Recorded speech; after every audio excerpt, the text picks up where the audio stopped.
started a rogue sign-in sheet. Zach put me up to it.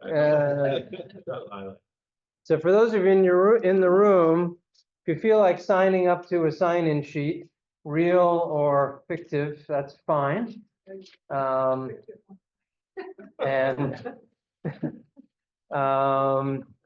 It's nice to see everybody for week 2 of this semester's workshop in the history of material text. The second meeting in what Zach Lesser calculated as the 31st year. Did you do that? No. 38th year? 400th year? 32nd year. Time's flying here in the land of material text. And welcome to everybody on Zoom as well. If there are one or a few new faces to the seminar, that is great, and apologize to the regulars, but this workshop meets every Monday during the academic semester, in person here in the Kislak Center in the Penn Libraries, and remotely by Zoom.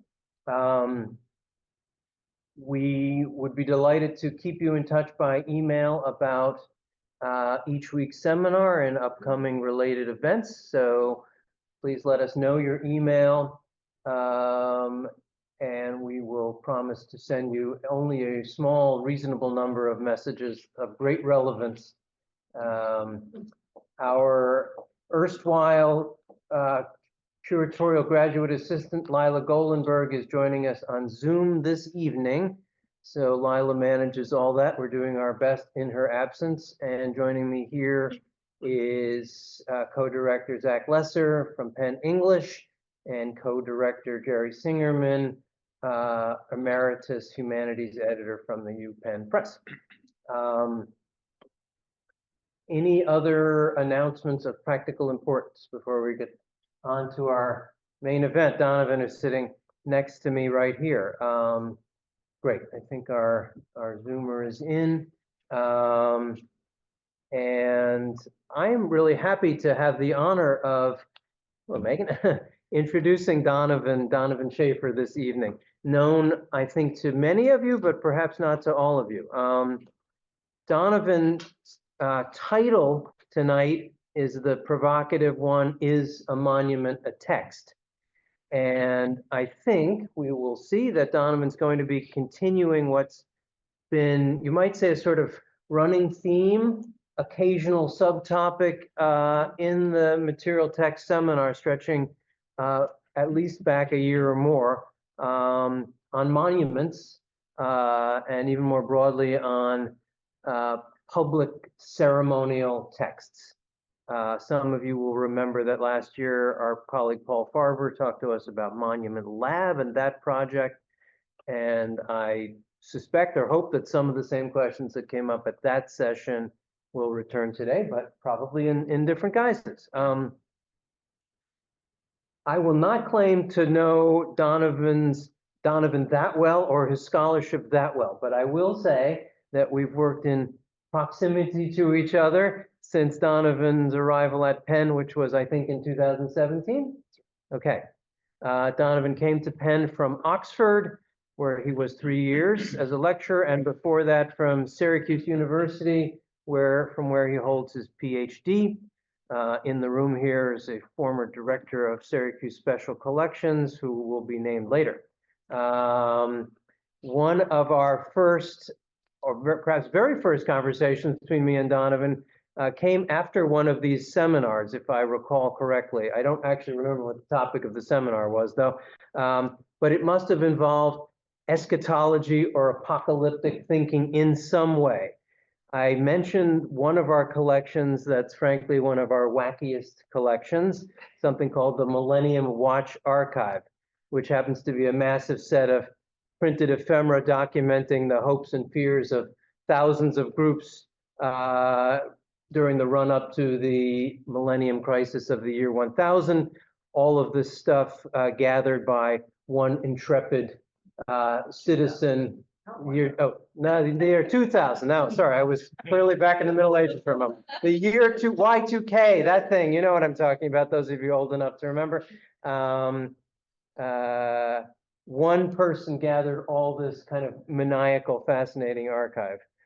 Donovan brought in his class subsequently to ponder some of this organized chaos, and it gave me a sense right then that he is one to tackle big, complicated, and curious problems of modern belief and religion. Donovan's first book is called Religious Affects, and it utilizes animal studies, affect theory, and phenomenology to address questions of faith. Some of that book's challenging argument might be summed up in this sentence by Donovan. Religion, I argue, is best understood neither as exclusively cognitive nor as exclusively human. Donovan's most recent book is called Wild Experiment, Feeling Science and Secularism After Darwin. And it's won multiple prizes, including the International Society for Science and Religion Book Prize just last year. So congratulations, Donovan, on that very recent honor.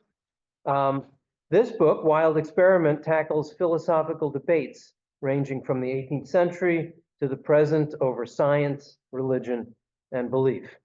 And he focuses on one of the great, powerful, and little understood forces of our own moment, conspiracy and conspiracism, as he calls it, as a kind of model of thought.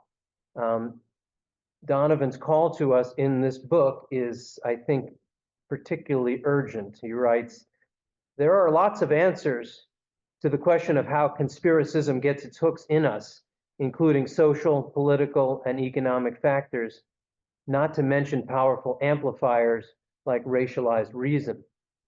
But we can no more afford to ignore the internal emotional anatomy of conspiracy theory than we can the structural isomorphism of endorphin molecules and heroin. The book's final chapter, From Creationism to Climate Denialism, explains how and why belief in scientific accounts can actually be on the decline in some groups, and the emotive and effective issues behind this, what Donovan calls the emotional makeup of science skepticism. I think I see a link here between Donovan's work there and his current project on responses to Confederate monuments and memorials.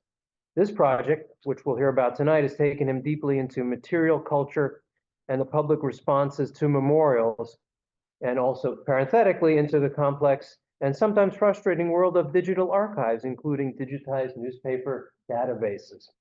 So I'm really looking forward to Donovan's exploration of how and why monuments can and do make us feel so profoundly. Welcome to Donovan, and over to you.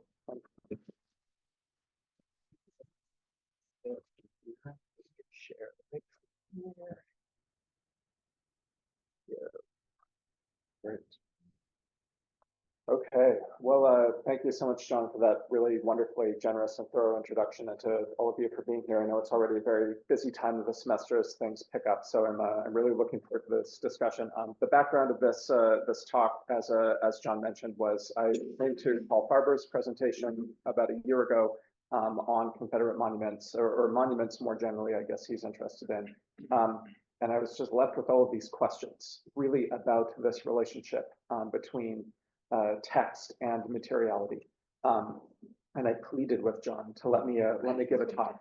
I actually I had this title in mind already by the end of Paul's talk. Sitting in the back corner there is a monument to text. So just to give a bit of background, John actually already really helpfully sketched this out. A lot of my work so far has been about bringing the resources of affect theory into conversation with other subfields. So first book was about affect and religious studies. Second book was about affect and science studies and secularism studies. This most recent project I'm really thinking of as a kind of follow-up, which is about the relationship between affect and material culture. And built into that is this question of the talk as a whole, as to what extent we can understand a monument as a kind of text. What I'm really interested in is this question of what monuments do and how we can best model the work that monuments do in creating publics, as a kind of public material culture that instantiates publics in the work that they do. So I'm going to move fairly quickly because I do want to have a lot of time for discussion, but I have 3 sections that I want to get through. The first one is kind of an overview. I'm specifically looking at Confederate monuments, so I'm going to talk a little bit about this question of the politics of Confederate monuments and what they accomplish, how they live in public spaces. The second section is going to be a bit more conceptual. I'm going to draw in some theoretical resources from affect theory and start drawing links between this and material culture studies. And then I'm going to turn to 2 case studies where I talk a little bit more about these affective dynamics around monuments. And I'm specifically going to look at Berlin and Richmond. And I really want to stress, this project is maturing very slowly. I'm in the very fortunate position of having just gotten tenure, so I'm trying to like take my foot off the gas and just let things ripen in a somewhat more organic way than I had been pre-tenure. So I'm particularly looking forward to the conversation and just what kinds of questions and pushback you all have in thinking about this. So first section, what do monuments do? This statue, anybody seen this before? Do you know what this is? This is the Robert Lee Monument in Charlottesville, which is now gone. If you went to UVA and went downtown, you might have seen this near the courthouse district. This monument is now gone, but before it was removed, it was also the scene of this. So this is the Unite the Right rally in Charlottesville in August of 2017. This was when a coalition of far-right white supremacist groups converged on Charlottesville and ultimately ended up murdering a protester, a counter-protester who was out there protesting against them, beat a number of people very badly, lots of lingering physical and psychological damage from this event. This event was triggered by this statue. It was because the Charlottesville City Council had voted to remove the statue, in part in response to this petition from a teenager named Ziona Bryant, in which she had asked for the statue's removal, that the Unite the Right riots got off the ground in the first place. So what I really want to stress here is that I think that it's very easy to think of monuments as a kind of like background, like matte painting of society, rather than as something that is meaningfully interjecting in the way that society is organized or in the way that power flows through society. And I think what incidents like this really highlight is that these monuments are actually doing extraordinary work. They are doing something to shape the societies in which they dwell. They are conducting flows of power in their own right. And what I'm interested in is this question of why. John mentioned that I was working on some digital humanities projects related to this. I've had some research students working with me for the past few years. We actually built an archive, a database, I should say, of responses to Confederate monuments from Black newspapers going back to 1870. One of the things that's often said is that opposition to Confederate monuments is a new thing, that it's a thing that is a symptom of our kind of hypersensitive age. Just absolutely not true. So we're going to be launching this website hopefully by the end of the week. The designers probably wouldn't want me showing it at this point, but just to give you a kind of window into what kinds of things we found. A lot of pieces like this that really underscore the intensity with which Black journalists observed and commented on Confederate monuments and recognized from a very early stage that Confederate monuments were part of a complex that was amplifying and invigorating white supremacist politics. So for the rest of this section, for the next few slides, I'm actually going to talk about some of the existing perspectives on Confederate monuments and get into what I think that they're missing. So one of the perspectives that you'll often hear, this is already from 2019, so this is even before the major wave of monument removal, but this is a very kind of neutral assessment of what Confederate monuments do that says that they basically are just preaching to the choir, that they're not really changing anything, they're just kind of keeping certain people saying the same things over and over again. I actually don't think that that's right. I think that that's undermined with the intensity with which we see people responding to calls to remove monuments, and also the urgency with which those calls are made in the first place. So I want to push back on this idea that monuments are in the background of power relations rather than the foreground. Another way that the monuments are often responded to is to say that they can be meaningfully transformed in their effects by doing what's called critical contextualization. So this often involves putting up a plaque in the vicinity of an offending monument, basically to put more information in the space around the monument. This is the policy of the British government, by the way, the standing policy of the Tory government in Britain is retain and explain. If there's a monument that could be considered troubling or disturbing, they try to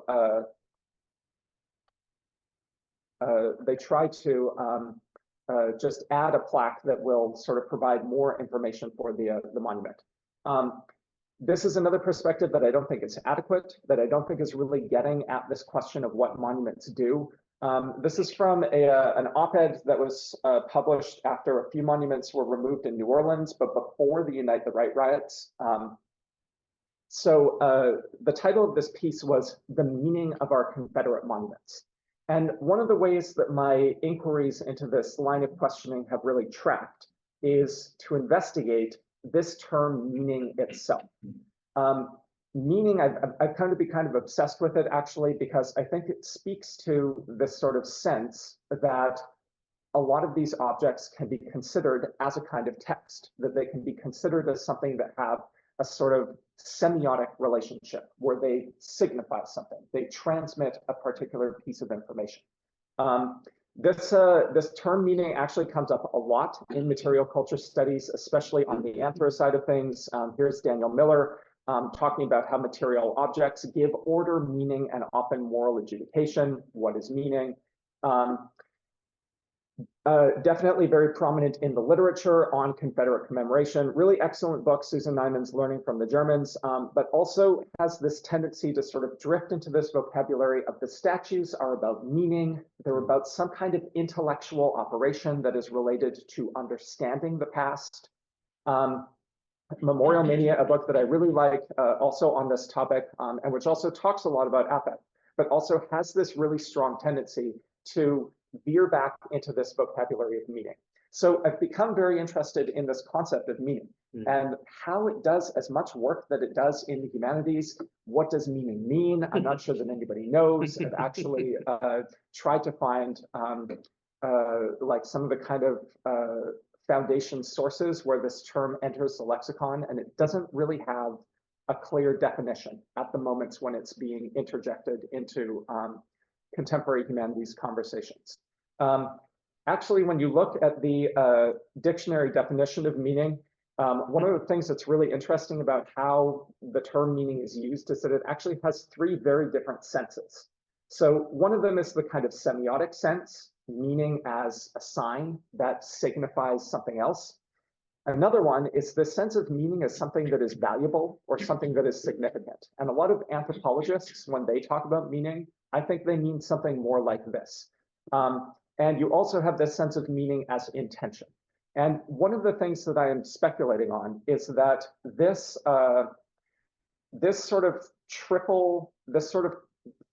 these three prongs of the definition of meaning have actually kind of melded together. And when the word meaning is deployed in humanities discourse, it's using some kind of like mixture of these three senses in varying degrees.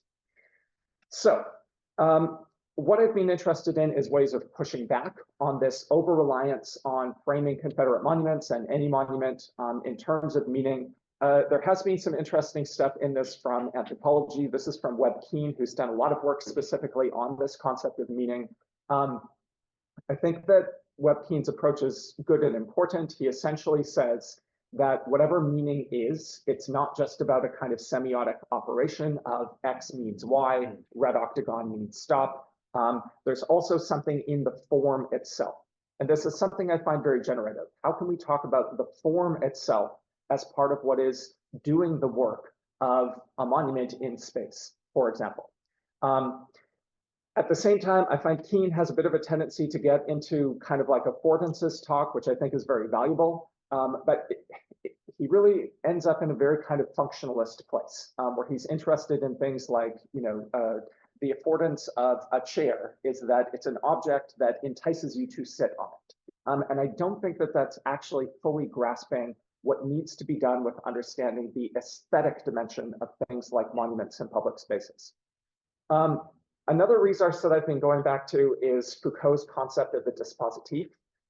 This is another one of these concepts that I find gets thrown around a lot. And when I started reading what Foucault actually said about it, one of the things that really interested me was that Foucault is adamant that whatever the dispositif is, it is about both discourses and objects, that there is a kind of interrelated field of power that is mediated by both discourses on the one side and objects on the other side, but they're not even on sides, they're fully enmeshed with each other.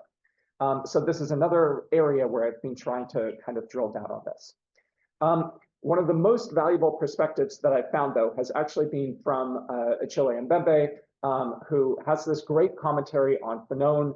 So Fanon and Mbembe sort of echo each other in this piece. Mbembe talks a lot about the material culture of colonized spaces, and essentially says, you can think of the materiality of colonized spaces in terms of militarization. You can think of it in terms of weapons. You can think of it in terms of prisons. You can think of it in terms of police with their uniforms and their equipment and their power. But you also need to think about the, like for Fanon, it's a kind of psychoanalytic, a kind of fantasy that is created in the colonized space. And that is also about power relations. The aesthetic of it, the physical landscape, the way that certain monuments are taken down, new monuments are put up, is part of the operation of colonial domination. And I love this passage in Mbembe where he says, colonial domination requires an enormous investment in affect and ceremony and a significant emotional expenditure. So this is where I wanted to attach conversations about affect theory to these conversations that are going on in these different versions of material culture studies. So let me talk briefly about affect theory, just give you a quick kind of intro to affect theory. I'm not in any way assuming that there's a great depth of expertise about this. One thing I will say, there's often a tendency to kind of date affect theory to something that happens in the 90s and has been taking on various forms since then. I really think that the category of affect theory is much longer. I love this passage from Audre Lorde's The Uses of the Erotic, where she essentially says that we need to move on from the idea that the political is something that is separate from the affective. She's calling it the spiritual, the erotic, the emotional. She says all of this is indispensable for understanding politics. And that's affect theory in a nutshell. And she's already saying that in 1984. So I'm not super invested in a specific starting point for affect theory in the 90s. However, you can definitely see the concentration of people who are referring to affect theory as a kind of emerging subfield with its own canon, with its own key figures. This is Lauren Berlant, who is making very explicit the relationship between affect theory and what they think of as ideology theory, other forms of political analysis, political critique that they see as extended by the turn to affect. So this is one of my favorite definitions of affect down here on the bottom. Berlant defines affect as sensual matter that is elsewhere to sovereign consciousness, but that has historical significance in domains of subjectivity. So the way that I parse this is something like affect is about that which makes us subjects, but is more on the register of that which is felt and that which is experienced, rather than something that is under the control of our sovereign intellect, our sovereign reason, or our sovereign will. Sarah Ahmed, I think, fleshes this out really nicely. Ahmed is more invested in words like emotion than words like affect. I'm actually using them interchangeably here. I'll explain why in a moment. Ahmed also, I think, extends very nicely this lineage of affect analysis to the political. makes this point that what affect theory is really up to is devising new tools for analyzing fields of power relations, and doing so by paying attention to affect. So one of the features of affect theory is that I tell my students affect theory is multiple. There's really no one thing called affect theory, and if you hear people talking about, well, affect theory says X, that's already a syntactically incorrect statement because there is so much variation within affect theory. Lots of different ways of mapping this variation. One of them, I think, to me, one of the most useful is the very simple recognition that there's a difference between affect theorists who talk about affect, capital A, singular, very often theorized as something that is radically exterior to the domain of experience, almost like a kind of unconscious, something that is prior to subjectivity, but shapes it nonetheless, versus affect theorists who talk about affects with the S in the plural, where there's more of attention to specific, what we might think of as named emotions, people who want to talk about joy, or want to talk about depression, or want to talk about shame. This, I think, is a good rough and ready way of typologizing two very different strands of affect theory that actually have some very foundational disagreements. What I'm going to do is actually kind of ride the water slide of this second strand. So I'm just going to be talking about this sense of affects as something that is more or less synonymous with emotions. And a big part of what I'm interested in with this, especially as it relates to this Monuments project, is what I think of as a kind of dynamic between shame and dignity as these incredibly important affects that animate much more of our political life than we tend to realize. So this is Sylvan Tompkins, sort of a background figure for affect theory, talking about shame and saying in essence that shame is an extraordinarily powerful affect, much more powerful than we realize. He has another passage elsewhere where he says something like, you can make a soldier, you make a soldier more effective by making the soldier more afraid of shame than they are of death. And I think that there's a lot to that. I think that this is a motif that we recognize very frequently. There are a lot of people who fear shame more than they fear death. And this is what Tompkins is trying to underscore for us, the urgency of shame, the power that shame has to shape subjectivity in ways that maybe even exceed things like our own survival imperative. The converse of this is a theory of dignity. So one of the things that really startles me about affect theory is that there's actually very little discussion of dignity. And in particular, this idea that dignity or pride could be an emotion. Seems very obvious, but it is actually almost totally under-theorized in affect theory. So one of the areas that I've gone to think about this is James Baldwin, because Baldwin, I find, has this really deep attunement to exactly this question of the dynamic between shame and dignity. So this passage that I'm sharing with you, this is from an episode where he meets Elijah Muhammad, recounted in his article Down at the Cross. And he basically says, I don't like Elijah Muhammad. I think that there are a lot of problems with the things that he says. But he goes to this house where Elijah Muhammad is having a meeting in Chicago, and he says, I get it. I understand why it is that Elijah Muhammad has the power that he has, and it's because he's giving people this sense of their own self-worth. And he has this very powerful passage, which I find incredibly resonant for theorizing dignity, which is people cannot live without this sense of self-worth, and they will do anything, whatever, to regain it. So what I'm sketching out for, and again, I'm being sort of deliberately blurry here, I'm not trying to dive deep on these theoretical particulars, but just sort of to scaffold our conversation, is the way that we can theorize shame and dignity in a kind of dynamic. So how does this relate to Confederate commemoration? It's actually incredibly easy to make this link, in part because this sense of shame is something that somebody might fear more than death is exactly what Confederates say. It comes from this passage from General Stonewall Jackson, who was writing a letter to a subordinate in which he's trying to persuade his subordinate who had just lost a father or a relative or something to come back to the battlefield rather than sort of stay home and mourn for a few more days. And it includes this passage: "What is life without honor? Degradation is worse than death." And this passage gets lifted out of this obscure letter from Stonewall Jackson and becomes an incredibly important part of the Confederate, post-Confederate period, white neo-Confederate and Confederate sympathizers and their self-understanding. Just a few examples of this. You can see already in the Confederate period, they're using this slogan, "Death before dishonor." They're quoting this passage from Stonewall Jackson. This is appearing on Confederate material culture. It's an incredibly powerful sentiment. And it's articulating exactly what we're talking about here, this sense that shame is so horrible that dying is preferable to being shamed, that there is something about the dynamic of shame and dignity that overrides other concerns.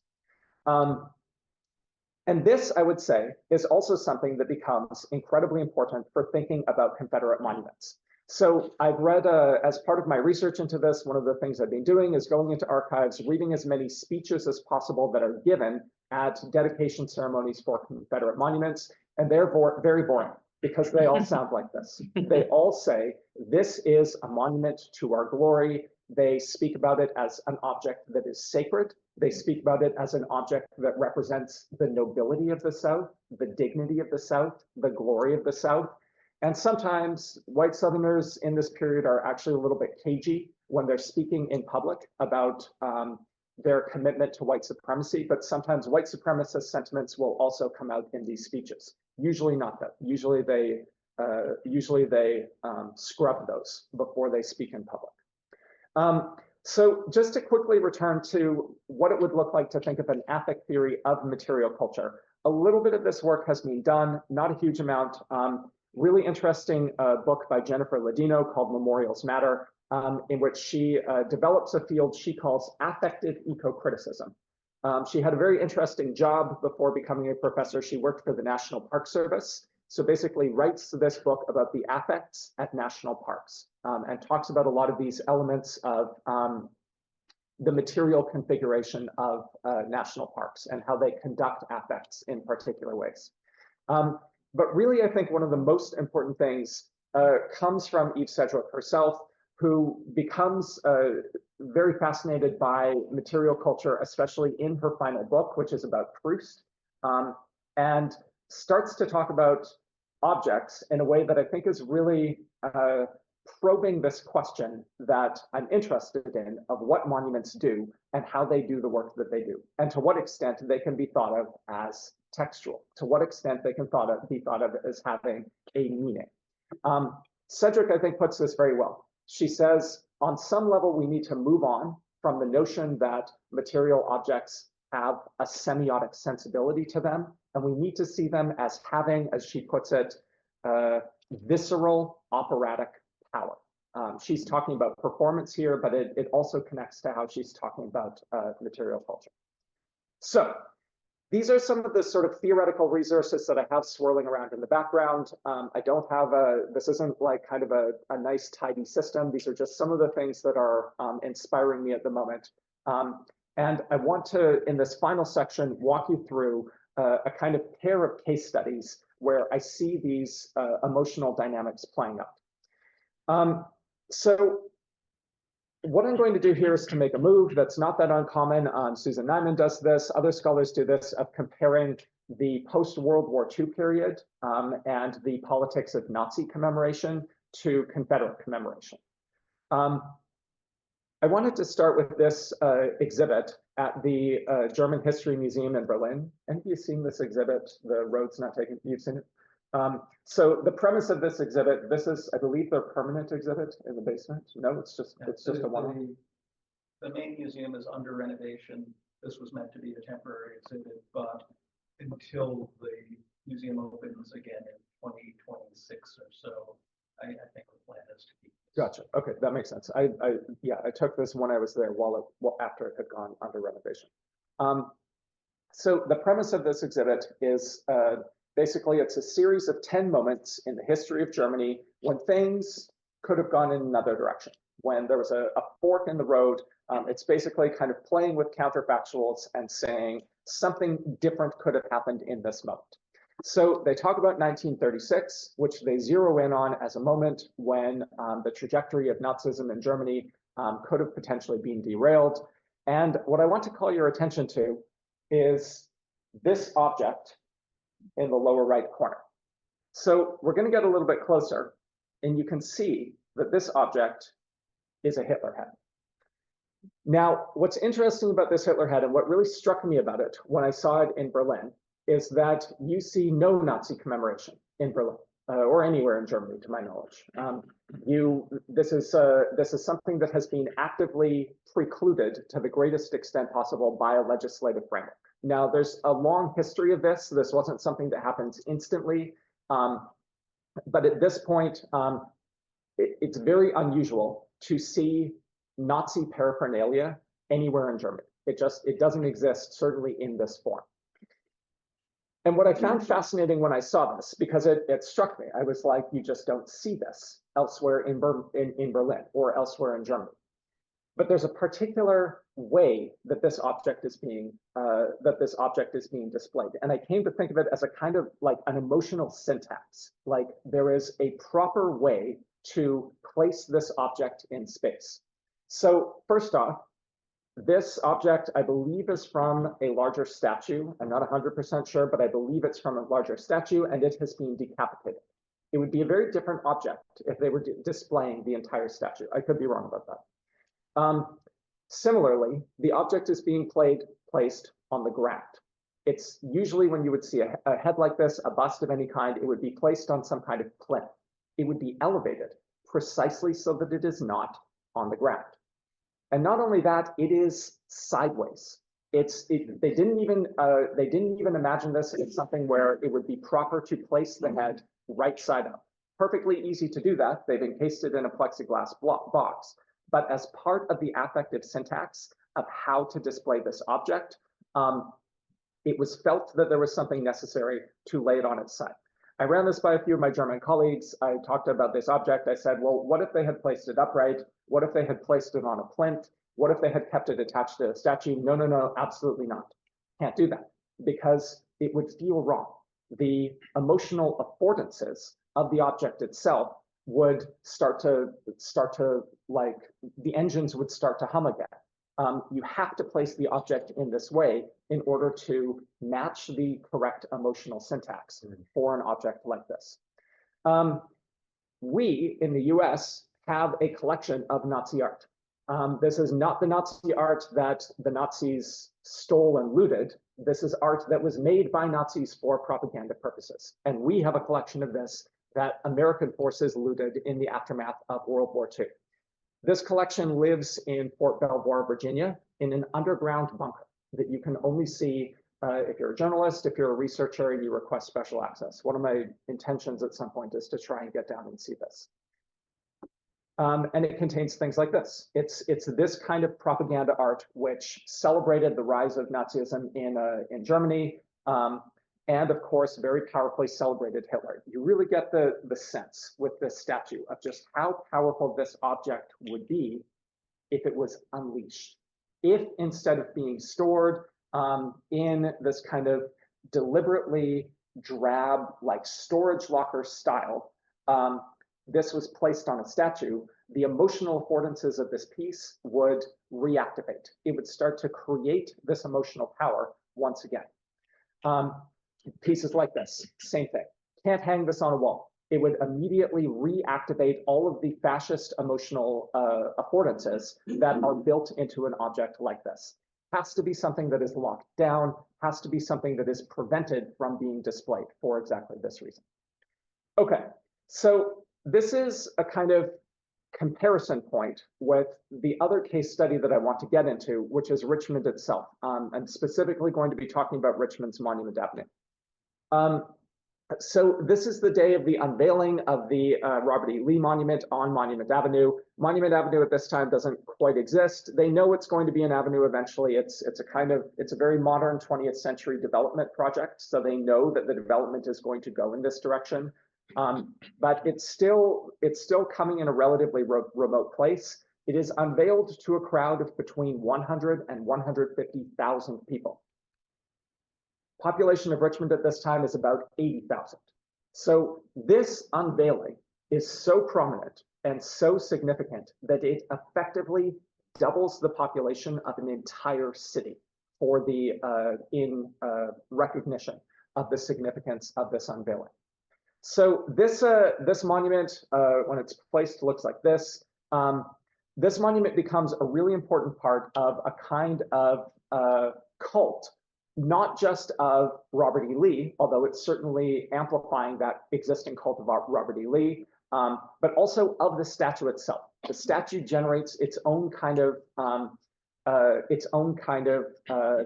aura around it that becomes part of how the statue is perceived, how the statue works, how the statue does what it does, how the statue is consumed and circulated.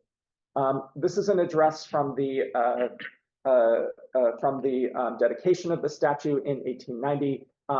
Gives you again the sense of the conceptualization of the statue itself as something that is sacred, something that is noble, something that restores the dignity of white Southerners after it has been taken away from them. Just a few examples of how the statue circulates, gets turned into postcards, gets turned into leaflets, images of the statue all over the place. We also have records in the database that my students and I built. This was not secret, this was known, but a lot of responses to the statue from the Black press of the time, in particular the Richmond Planet, very kind of like publicly minded Black newspaper in Richmond at the time, basically sets up a kind of like forum where they republish perspectives on the Lee Monument from Black newspapers all across the country. So there's a lot in the Richmond Planet for a period of about 2 weeks where they are republishing pieces from other Black newspapers around the country. And they say stuff like this. They are incredibly worried about this statue. They know that this statue is part of a politics, that this statue is part of the ongoing reassertion of white supremacism in the South in the post-Reconstruction period. And they are deeply disturbed by it, deeply disturbed. So much so that they talk about it as effectively a resuscitation of rebellion, and call in not particularly ambiguous ways for military action against what is happening here. That's how serious this new statue looks from the perspective of the Black journalists who are commenting on it at the time.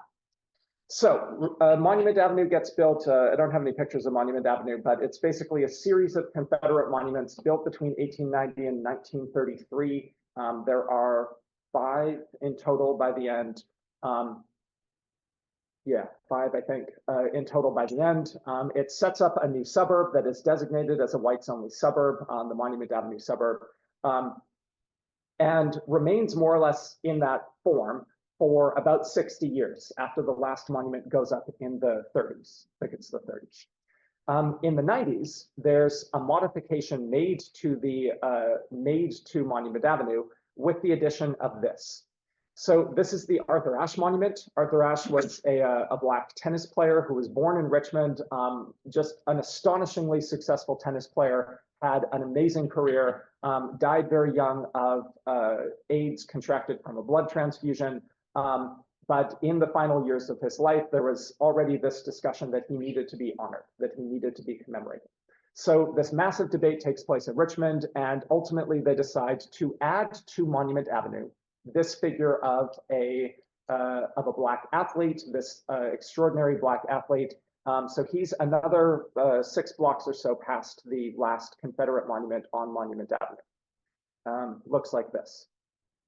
So that's the state of things as of 1996 when that statue goes up.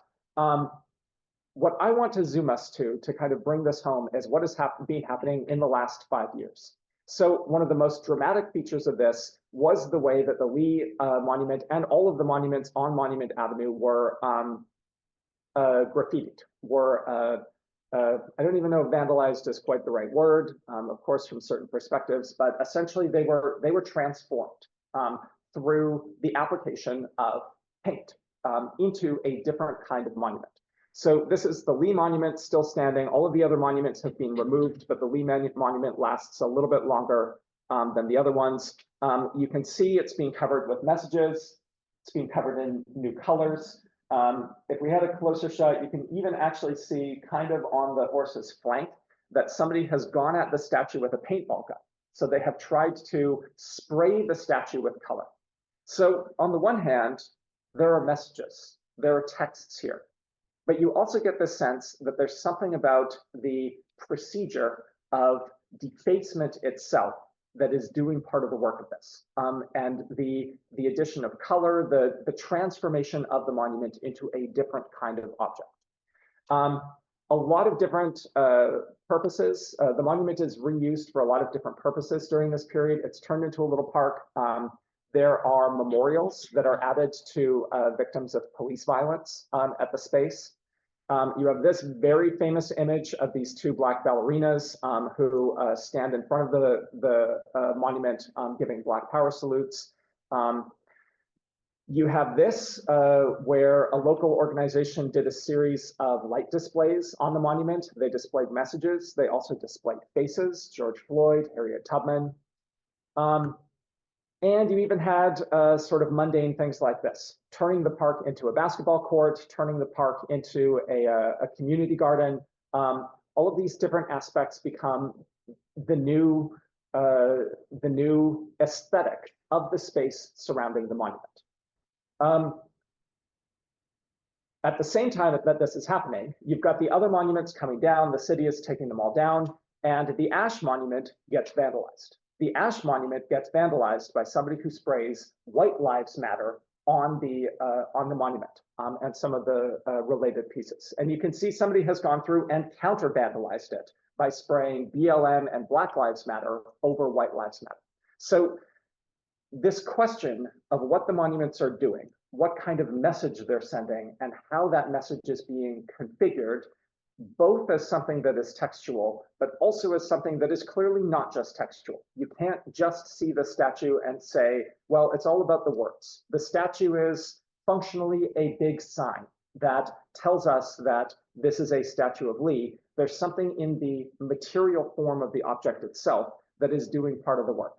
And yet, you also can't do without the textual element of it. You have to know that it's Robert E. Lee in order for the statue to do anything at all in this particular space. So just to close this out, I wanted to go to one last example. This is the last equestrian monument that still exists near Monument Avenue. All of the Confederate monuments are gone. The Ash Monument is still standing. This is Kehinde Wiley's piece, Rumors of War, displayed in New York, I believe, for several months, maybe a year after it was created, and then was moved to the Virginia Museum of Fine Arts. It's about 4 or 5 blocks south of the terminus point of Monument Avenue. This particular statue is actually a reference to one of the other Confederate equestrians that was on Monument Avenue, the Jeb Stuart Monument, which was one of the first to come down. The rider's pose, you can see this is a black male rider. He's wearing a hoodie. His hair is braided. His pose is directly citing the Stuart Monument. And I've talked to art historians who say, of course, I mean, we wanted the Confederate monuments to come down, but it changes what this monument is doing when you can no longer see the reference, especially the Stuart Monument itself. You really get the sense with this image of the dignity of the writer, the sense that the writer is somebody who is noble, the sense that the writer is glorified in this presentation, in this particular form. And this to me is partly what makes it such an interesting counterpoint to the monuments on Monument Avenue, because it's giving you again this affective almost like an affective tug of war, where you have these different relay points that are transmitting shame and dignity, that are elevating some people and degrading other people. And you get this sense that this is a maneuver within this struggle, within this affective struggle to shape the emotional dynamic of the landscape itself. So to bring things to a close, again, like I said, I'm still thinking through all of this. I have lots of ideas, but they're still somewhat untidy. Three of the questions that are still circulating for me. Number one, how best to answer this question of what do monuments do? And relatedly, how best to articulate the relationship between monuments as material things and monuments as texts. They have to have words on them. We have to know it's Lee. We have to know it's Stewart. And yet the words are not the whole story, and the aesthetic dimension of the monument itself is not the whole story. And then relatedly, coming back to some of the questions from the first segment, what is this word meaning really for? What is the status of this concept of meaning in the humanities? Is it something that is valuable for understanding these monuments? How is it being deployed in humanities discourses, especially around material culture studies, to understand phenomena like this? Okay, looking forward to all of your questions. Thank you.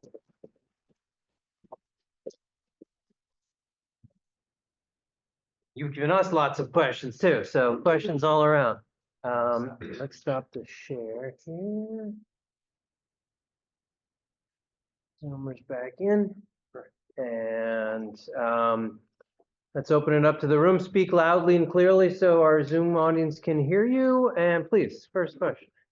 Hi, I guess I want to take issue with the third question that you left at the end of what is meaning for. And it seems to me that you are holding on to the idea that there's a meaning in a text, or a meaning that a material object or sculpture is giving. And I think that's the thing that has to get thrown out. I mean, I think, you know, there's an excess of meanings in text, certain texts, and certainly in monuments as well. My background is in rhetoric, and you know what you get there is the confluence of a creator or creators, composers, redactors, and various other people who put something into a form. People who view it. I mean, so the people who are putting it together may have certain intentions at the historical moment in which they're launching it. And that may take into account, for example, the very well-known honor shame culture in the South before the Civil War, and almost the hyper masculinity of that culture. And so that was part of what, you know, led to those monuments being produced in that way. But there's no constraint that that's the only way to see it, or that other people at other times have viewed in other ways. I saw, for instance, in the picture of the Adolf Hitler head, that it looked like, I couldn't quite tell, that it did have a base, so that in other uses it could have been standing up in other things. Yeah. So, you know, that would be my major. I think it's a great point. No, I think it's a really important corrective. I definitely wouldn't want to say that every monument has a kind of single effect that it exerts on everybody uniformly. One of the things that came out while we were doing our project with the Black newspapers was that there is some variation in terms of how Black journalists respond to Confederate monuments, especially monuments of Lee. There's a sense among some of the Black authors that we were reading that Lee really was a noble figure, and that he did deserve some of the credit that he got. Their perspective is that Lee was the reason that the South surrendered, and surrendered in relatively peaceable fashion. And Lee also was somebody who said, please don't ever commemorate me, like was really not interested in having these kind of, this sort of ongoing cult of the Confederacy. So I definitely take that point. One of the things I'm also really fascinated by is I'll talk to people sometimes and I'll say, what did you think of this Confederate monument in your neighborhood that just went down? And they say, I never noticed it. It did nothing for me, good or bad. It was just background ornamentation. And I think that's a really interesting response too. So I definitely take that point that there can be a plurality of responses. There was, at the same time, I mean, we certainly saw in our Black Newspapers Project a consensus. Like there was a strong sense that the Confederate monuments that were going up during this time period were damaging and harmful, and that they were going to do something that was going to set the country back. But I think you and I mean, probably agree on the basics with that. The real question for me is how we define the word meaning in the first place. So when we say these objects had different meanings for different people, what is the word meaning doing there? Is the word Maybe meaning? it's a phenomenon, you know, it's an phenomenon of a viewer and an object at a particular historical moment. Yeah, I think that's really interesting. Harry. Yeah, I think following up on both of you, I would say it is not inevitable that one engages with the monument. The monument can just be there, right? So, Kelly Drive is filled with monuments from the Art Museum on. It's one monument after another. I suspect that nobody in this room can name them. Grant is one of them.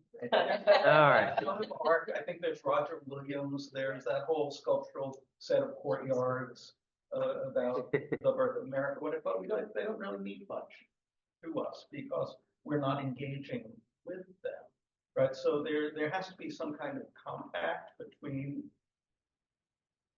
the people and the monument, and there has to be some, if you will, investment of meaning, right, in what is being memorialized, right? Anyway, I mean, it's just, again, there's nothing inevitable in that. It is an audience, it is a public that engages with the people who have constructed the monument to give it some kind of meaning. And, I find the Lee Monument as it is covered with graffiti, which I was lucky enough to be passing through Richmond to see that. It was tremendously moving. It was tremendously alive. It was tremendously vivified. It was a monument to the upheaval that we were going through as a nation. It was a monument to Black Lives Matter. That's good. That is erased when the statue and the plinth are taken down. I agree. And yeah, I mean, so that's a case of you can recreate monuments not just by putting a plaque on them, as you said, the British do, right? But a monument is only a monument if it is vivified and revivified. Yeah, Yeah. Unbound. I think there's interesting ways in which, when these first went up, of course, they get read in certain ways when they're happening, but maybe ignored later on by later generations until somebody starts paying attention to them again, and then they come up. So they play this funny kind of role in terms of the period too, at which they're brought. I mean, it's part of what's interesting about them. And, they're happening after the war to do a certain thing at that point in time, and they did that thing, and then people, don't talk about them quite as much or don't think about. I mean, some people may, but they kind of fall out even as what they created or allowed to happen continues. So. Okay, so I think this is a really interesting point, and this is something that I'm really wrestling with. So I would want to draw this up. Like, does that mean that monuments only work like there's kind of a brief flash of efficacy for the monument that then rapidly dwindles, and then a century later the monuments are not doing anything? Because on some level I agree with you, and I talked to all kinds of people who said I walk by those monuments all the time. They meant nothing to me. I had no affective resonance with them, and yet at the moment when people started pushing back on those monuments, it erupts. Yes. And is that just because of the dynamic of the pushback, or, and this I think is also, and again, these are questions I'm just sort of rolling over in my mind. Is it something about the way that the monuments potentially gain power by becoming normal, by becoming part of the background that ceases to be questioned? And maybe even that phenomenological response of the monument meant nothing to me. Maybe we need to actually view that with some skepticism. Maybe it's easy to say, you know, I walked by the monument every day, and I never once thought about white supremacy. But is it nonetheless shaping the background coordinates of how powerful you think white supremacy is? I walked around the monument when it had that fence on it, and it was scary. There was an electricity in the air that I found very dark. People were driving around the monument and they were yelling things, just of an evening. Like and I was there with my wife, and she was like, "We need to go." Like, it was that worrisome in the moment that we were there. So this is exactly what I'm wrestling with, because I agree with you that sometimes at a point the monuments seem to become neutral, but is neutrality doing something? No, I agree with you. I think they become the background, but they're still working, but people are not paying attention to them in the same way. Okay, so Zach with a chat question or a question? Then there are two in the back. I just responding to this. I mean, first of all, I think it's very unpredictable. In other words, I think you can't graph, the power. It starts high and at any moment. These things can come back, which is true of text, like the text that we study, literary text. Like you can't predict when a text will suddenly mean something new or different. So I think it's unpredictable.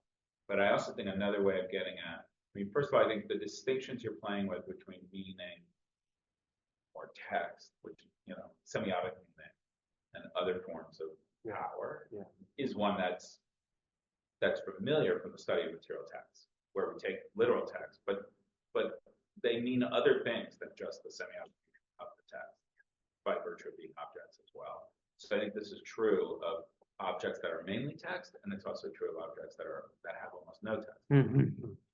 Another example, like thinking about this question of background, like instead of the Kelly Drive one, you think about the monuments around City Hall. There are two monuments on the north side of City Hall that are equestrian statues. I have no idea who they are. I occasionally read their name and then immediately forget. Right? They are maybe Civil War Northern people. That's my guess. But so they don't mean anything. Think about what you mean by meaning. I think also trying to figure out, because I think you're using it more in an anthropological sense than a literary sense. No, but I mean the critics are mainly drawing on talking about more anthropological. But those statues, like, they have no meaning for me in the sense that I don't know who they are and I don't think about who they are. Right. Nonetheless, having equestrian statues by a city hall means something that you feel. It's dignified, it's august, it's classical, it stands in a relationship to the building in all kinds of ways that has nothing to do with who the person is. It has everything to do with the form of the sculpture. I totally buy that. So, what's in the background? People don't think about Robert E. Lee, maybe. I don't believe it. I'm very skeptical of those people, Ludwik Richmond, who say they never thought about the Civil War or lost cause. Nonetheless, you're walking down that street, and I saw that when it was pre this recent protest. Now, it's a monumental Champs-Élysées style with equestrians that what's going on there, even if you don't read any of those things. And there's a lot of stuff being called up that you would feel even if you had just arrived from a country where you're very unfamiliar with the history of the U.S. If I can just Quick, Jerry, and then to the back. I mean, there really is a different response to the Robert E. Lee statue, which was on this gorgeous pedestal. It was many stories high. You couldn't miss the fact that it is glorifying something versus, let's say, a Civil War memorial that is an obelisk with a bunch of names of the fallen on it. I mean, that, of course, you can walk by and say that doesn't mean anything to me anymore. So I mean, I think you can't separate the discussion out from the physical form of the monument. Some are just, they have a lot more effective and get you in the gut. So let's get some voices from the back of the room, please, And then sir. from Zoom, we Yep. have Bernard. Sorry, Donovan. Just really quickly, if I may. Yeah, I mean, to me, Donovan. this is exactly the question I'm interested in. How do we can the vocabulary of meaning, the term meaning, the concept meaning contain an analysis of aesthetic form? Please. Yeah, I mean, there's one perspective I haven't heard brought into the conversation that is the sort of manifold archaeological discussion, which I think would be particularly valuable for one of the questions you raised about the time scale, because from an archaeological perspective, but studying monuments in the long term. And exactly the issue you bring up, do monuments last or they flash them in, it's dealt with in a really fantastic book by Alan there, Monumental Art in the Archaeology of Performance. She argues that monuments have to be revived by performance around them. This gets directly at what you're doing with that activity. It's a wonderful thing for you. Ever since Alvar Regal started writing about monuments 100 years ago, we recognize that there are monuments that fail. There are unintentional monuments where something gets made monumental and nobody ever intended it to be. What defines monuments is that a community goes and engages it. And that means performing in its context in some way. Right. Some artifacts fail to maintain that. If we have to have other cultural structures, which could be intentional, it could be accidental, that generate these performances. And that's where I would argue meaning is generated, although I do think we probably you brought up and something that's done in archaeology. But I think, yeah, this is all stuff that we could answer for these sort of short-term things, like what I would find a Confederate monument as, something that's only in the 15th century, by looking at these long array studies, say something like great famous in Egypt, had its original meaning completely forgotten, but later generations.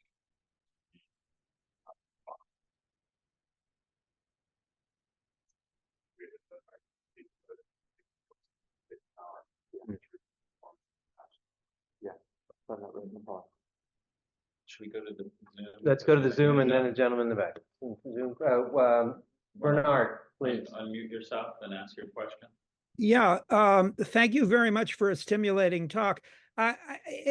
2 points, or 2 general points. I mean, aside from being reminded of Ozymandias and the idea that monuments go away and they're not permanent ever, and context is important, but your point about shame and the monument, I think that's very important for the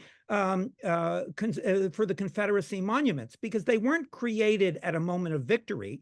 They weren't even created at a moment of defeat. They were created years later in the same way that we hear about, states needing to create a past for themselves, to invent a past. That's what you're looking at. So that shame business is very significant in the creation of this monument. But I wonder if you could also maybe extend your framework, because in talking about physical, I realize it's a material text, session, and so you talk about the monuments.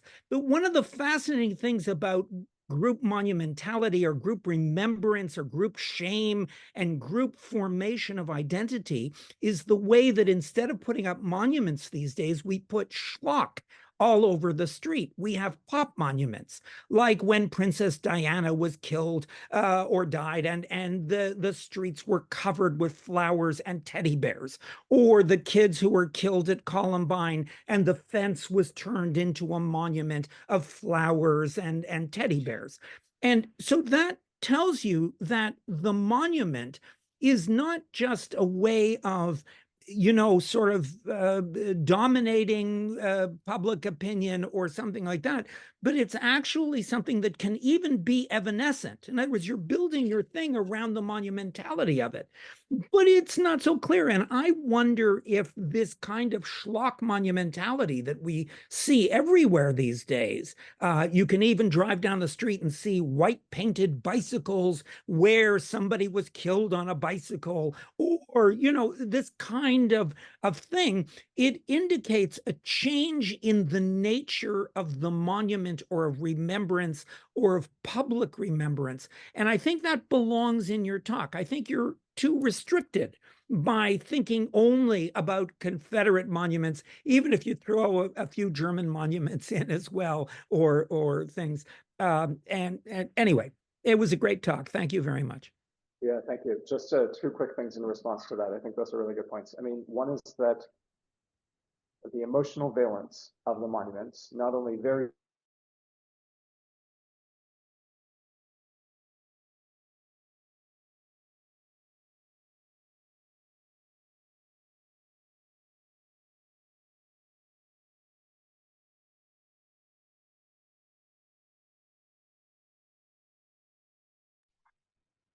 Can you hear me now? Yeah.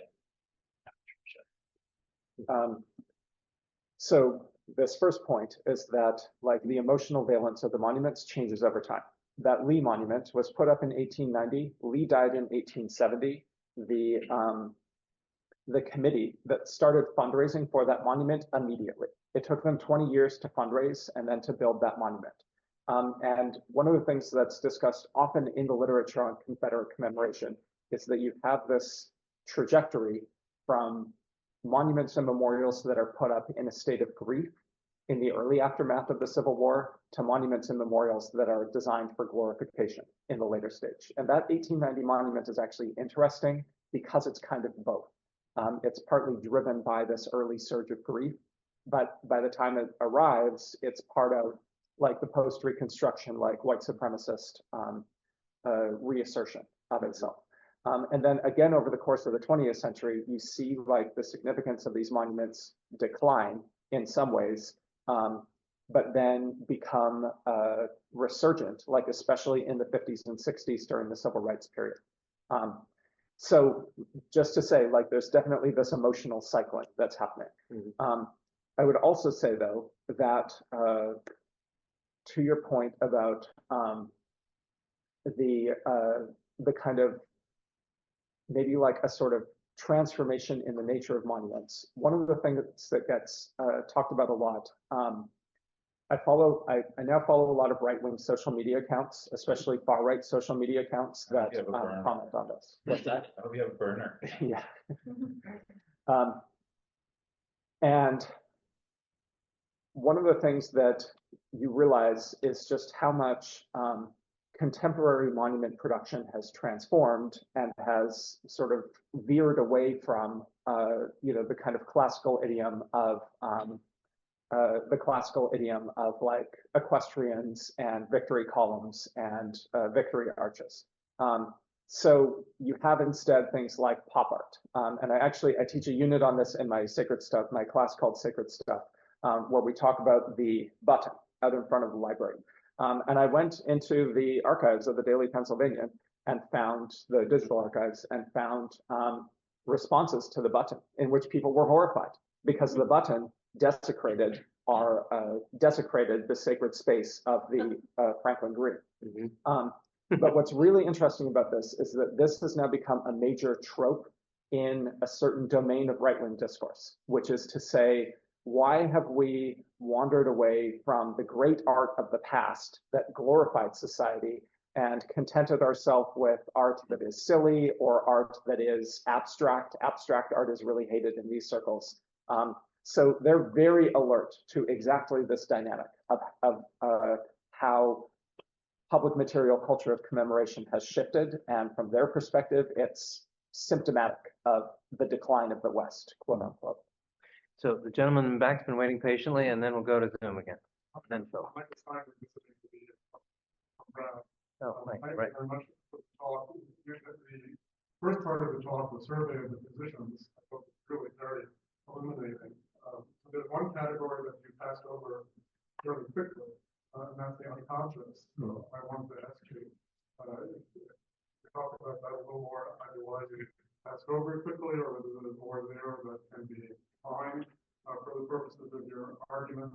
It seems to me that the power of the unconscious has a lot to do with the kind of activation and contingencies that we, in many of the questions that we've been talking about, you know, both in terms of when something becomes hot that was previously banal or unnoteworthy.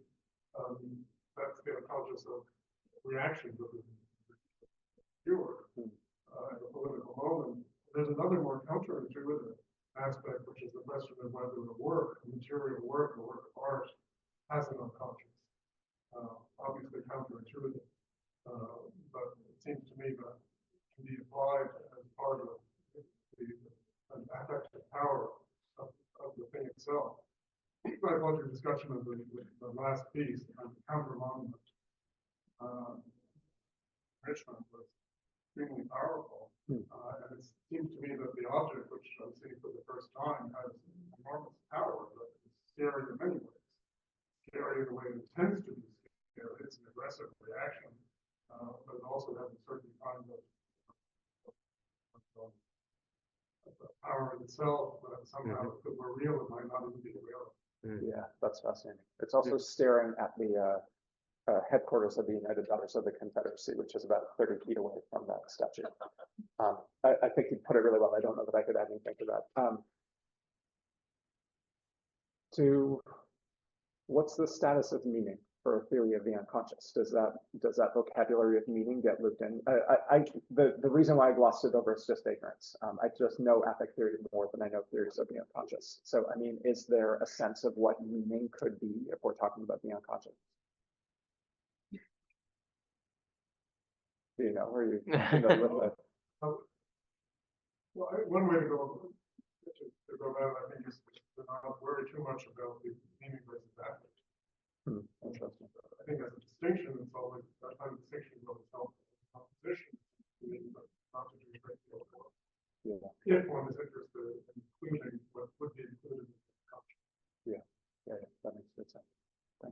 So Oscar's got a question on Zoom, and then we'll come back over here. Oscar, hi there, Oscar Beister. Hi, Oscar. I'm Oscar. I'm an architectural historian and preservationist. So I always struggle with change, whether it's something positive or negative going away, because I sort of feel like there's some way to interpret things. I did want to just touch on, you know, two points in just a sort of question. And my first point is, where's the line between like a historic place, like let's say it's a historic district, or where something historic happened, and then a monument per se. And, you know, the other sort of part of it is, you know, when you think of going to Germany, yes, there's no statues of Hitler around, but you do, if you're a real, if you're someone who walks the cities like I do, you notice all these buildings that were built by the Third Reich, and, you know, you stop and ask a German about it, and, you know, it's, you know, they say something like, well, this is historic, you know, we have to remember what happened. You know, there's this sort of explanation. And, you know, I feel like if that were in the US, we will demolish anything for any reason. So we would have definitely gotten rid of it. And I do kind of wonder sometimes, like, is it terrible to have something there that, like, if interpreted, is disturbing? You know, for example, you know, we moved the Rizzo statue, and a friend of mine who gives tours to the LGBTQ community, like, or on LGBTQ history, was saying that now that that's gone, he doesn't have anywhere to take somebody to show them this physical thing that a lot of people like to see outside so they can look at it and learn. And so while he totally kind of agrees that, you know, Rizzo shouldn't have been glorified, I don't think he really saw it that way. I think he just saw it as, you know, this historic thing that he could, you know, go and show. And so I wonder when, you know, I think Monument Street is a little bit different because, you know, it'd be like, you know, creating a subdivision around, you know, Nazi leaders, you know, or something like that, which I don't think was ever done. But you know, where is there a time where it's okay to leave this historic statue and interpret it versus just removing everything? Because sometimes I think when we remove so many things and don't interpret them in a public context, then we forget. And so that's just my thought. No, that's such a good point. And I mean, it speaks to what you were saying about like, what if they'd left the Lee Monument up in its defaced form? Like, would that have actually, you walk along Monument Avenue now, and all of the statues have been turned into a very anodyne, like garden plots. Like, they're just little circles of grass that have some flowers and shrubs in them, except for the Jackson Monument, which is just gone. Like, it was obliterated. It was in the middle of an intersection, and it's just being paved over. You wouldn't even know that it ever existed. So is something lost there? And what I would say is, I think that there is, I think it's a very live question. I don't think that like there's any kind of simple answer to it. Taking a step back from it, I would say that what often happens is that as the emotional, political valence of a statue changes, and it sort of reaches this tipping point where more and more people find it obnoxious and something that they want to get rid of. At that moment, it's still at a tipping point. It's not like a universal consensus that this is what should happen, which means it's still in a state of agonism. There's still a struggle about whether this statue should be there or not. And because these are happening at moments of struggle, the symbolism of removing the statue is seen as more powerful than the symbolism of leaving it up, which is also like slippery terrain. Like, you know, the political pendulum could swing back the other way and you could lose. So, I mean, even now, like the removal of the monuments on Monument Avenue was hugely controversial among a lot of Richmonders, and especially among a lot of Virginians outside of Richmond. But I think that part of why this is happening, that there's this demand for removal, is because it's happening in a moment of agonism. It's happening in a moment where there is a live struggle, rather than people have already concluded that these monuments, like everybody agrees the monuments need to go. That was absolutely not the case, even with the Monument Avenue removals. And to your first question about, you know, when is something a monument and when is it just a commemorative site? I think it speaks to this point about performance. Like, how do we make it into something that is just a place to be remembered versus something that is on another level? So I'm going to be a bit draconian and give Philip the last question, and then the rest will have to continue afterwards. I don't even know how much of this is question, how much is a statement. I'm very pro statement, but I don't actually think everybody needs to ask a question. We can just talk. So I lived in Virginia for the last 8 years. Oh, yeah. That's been most of my reading. So I know there's an extensive literature on the Confederate monuments. You were in Richmond or Charlottesville? In Williamsburg. In Williamsburg. Okay. Doing a PhD in history and plenty of public history. So there's been plenty of talk about this down there, as you can imagine. And this made me, some of what you were framing made me think of, like, this is the violence of these things. These are there to do violence to Black communities as well as to other white communities. That's regularly been part of the discussion up there, as you know, right? That's in these articles. I have a complex relationship with that statement, but yes, that's definitely the way it's framed. But what I'm getting at is sort of the question of a landscape, not just the monument. That putting them in these places, putting them when they're visible, is part of this, right? That the Dell Upton book, What Can and Can't Be Said, is all about who gets the right to speak in public spaces with monuments. In a sense, that is treating a monument as text, and that when monuments get put up, like the Arthur Ashe one, or like a whole host of others that recognize the presence and contributions of the Black community, there are restrictions on what can be there. Kehinde Wiley's statue is unusual in its presence, its size, its equestrian quality. And that more often than not, these other commemorations are non-figural, or if they are, they're small, like Ashe. He's tall, but he's still relative. Yeah, right.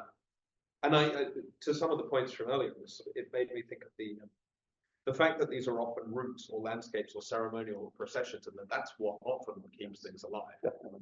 Yeah. That Monument Avenue is exactly that, but that sometimes this is intentional and it doesn't work. So in Ouida, which is the port through which 10% of the people entered the slave trade from West Africa, they created a monumental thing in the 90s as an attempt to have some commemorative route. It's now largely formed part, isn't it? Very little attention, but they still organize events down by the gate of return, no return. Similarly, Coast Castle in Ghana has this. There's a neglected statue of Queen Victoria in the park next door that no one except me paid any attention to. But everyone who goes to Ghana goes to Cape Coast and goes through the door of no return, which is under the aegis of the Museum and Monuments Board in Ghana. Right. That there are so many of these things. I'm Australian. Australia Day was on Friday. Someone sawed the legs off a Captain Cook statue a few days before on top of it because Australia Day was coming. Or people put paint on it. If there's a celebration, if there's a moment, that's often the Cenotaph in the UK.